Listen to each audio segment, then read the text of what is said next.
Hey to world, welcome back to another video. तो आज का जो हमारा टॉपिक है वो है सॉलिड प्रिंसिपल का closing need of solid principle. ठीक है, पिछली वीडियो तक हमने कई वीडियो तक सॉलिड का पूरा पूरा मतलब समझा था, सॉलिड प्रिंसिपल। और उससे भी पहले अगर मैं इसको जूम आउट करूं तो हमने बहुत सारे प्रिंसिपल पढ़े हुए थे। ये एडवांस डिजाइन पैटर्न के अंदर था।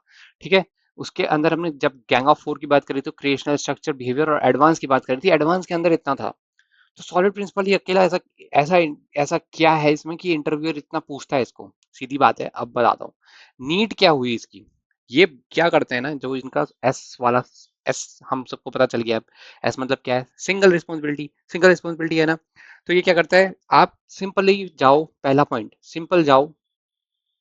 आपको कोड लेना है, आपको कुछ चेंज करना है, आप कर दो, दैट्स इट।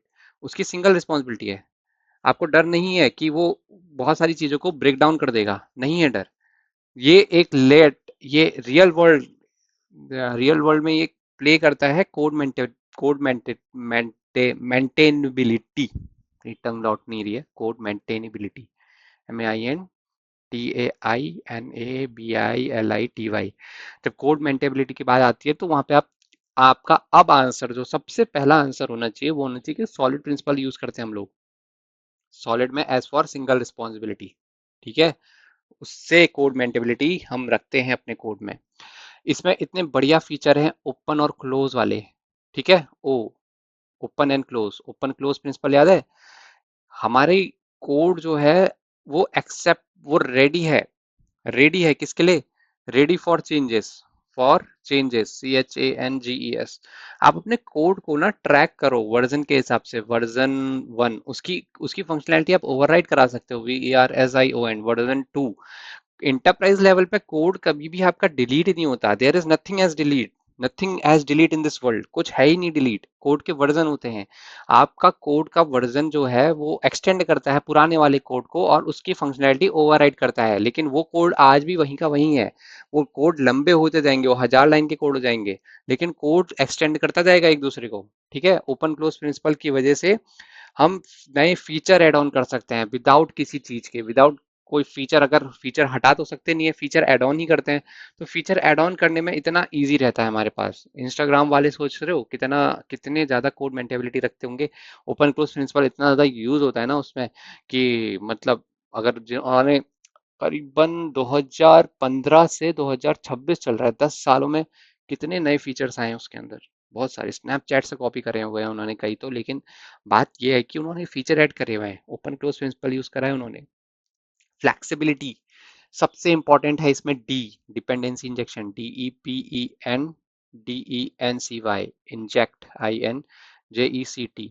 ठीक है, ये क्यों इंपॉर्टेंट है? ये फ्लेक्सिबिलिटी देता है आपको, फ्लेक्सिबल बनाता है आपको। कैसे फ्लेक्सिबल बना रहा है? एक सिंगल रिपोजिटरी के अराउंड हाई लेवल कोड आपके चल रहे हैं, high level code 1, high level code 2, high level code 3, high level code 4। ये आपस में नहीं, ये इससे बात करते हैं, इनको पता है बात कैसे करनी है। They know how to communicate with each other through abstraction. और एब्स्ट्रक्शन की डिटेल भी क्या कर रही है?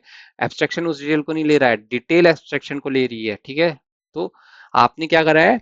आपने एक central repository kind of thing बना रखी है। As a dependency inversion principle use करते हो। डेवलपर कैन चेंज, कमिट, कुछ भी कर सकता है, डिस्ट्रीब्यूट कर सकता है, डिस्टर्ब कर सकता है सिस्टम को, कुछ भी चेंजेस कर सकता है विदाउट चेंज। मतलब तुम्हें पुराने कोड में जाने की जरूरत भी नहीं है। वो तुम्हारा कल के दिन मैनेजर आता है, अगर इंस्टाग्राम में लेट्स सपोज वो कहता है कि यार आज से यूट्यूब की तरह इंस्टाग्राम पे भी वीडियो पोस्ट कर सकते हैं, तो वो क्या है, क्या करेंगे? इन ये जो फंक्शनैलिटी है, उनके फीचर्स है, उनमें उनमें जाकर के कोड, एक और कोड ऐड करेंगे ना, code video post, something like video post as YouTube, और जो भी लिखते हैं वो एज YT, कुछ भी लिख दें, तो कोड की मेंटेबिलिटी ऐड कर रहे हैं ना वो फीचर, उन्होंने एक्सटेंड कर दिया ना, उसको फीचर लिस्ट में डाल दिया ना। तो इस तरीके से ये सॉलिड प्रिंसिपल एक बहुत अच्छी ले फाउंडेशन करता है, और यही रियल वर्ल्ड में यूज होता है ज्यादातर।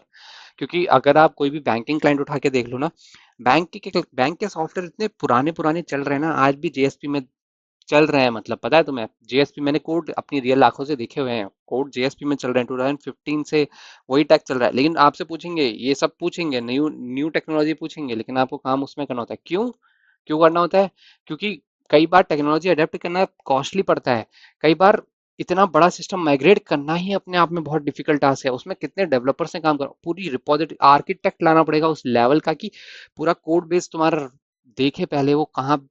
क्योंकि नया सिस्टम बिल्ड करने में फंक्शनैलिटी ब्रेक नहीं होनी चाहिए ना। सॉलिड प्रिंसिपल बहुत ले फाउंडेशन करता है उसमें कि भाई अब ये चल रहा है, ये चल रहा है, ये चल रहा है, इसको ऐसे मेंटेन करो, ठीक है। तो होपफुली तुम्हें सॉलिड प्रिंसिपल में बहुत अच्छी पकड़ बन गई होगी, अब इंटरव्यू में कोई दिक्कत नहीं आएगी। सॉलिड नाम सुनते ही तुम्हारे दिमाग में इनके एल, ये जो सेग्रीगेशन है ना, ये जो मैंने पढ़ाए थे ऊपर तुम्हें, एस ओ एल का मतलब क्या, आई का मतलब क्या, डी का मतलब क्या, ये तुम्हारे दिमाग में अब छप जानी चाहिए, ठीक है, याद हो गए होंगे अभी तक ये, ठीक है। होपफुली आशा तो यही है, ठीक है। तो आज का वीडियो यहीं तक रखेंगे, वीडियो पसंद आएगा तो लाइक से सब्सक्राइब जरूर करना, अपने दोस्तों के साथ साझा जरूर करना। मेरे लिए कोई क्वेश्चन होगा तो कमेंट सेक्शन में आके जरूर बताना, अगली वीडियो में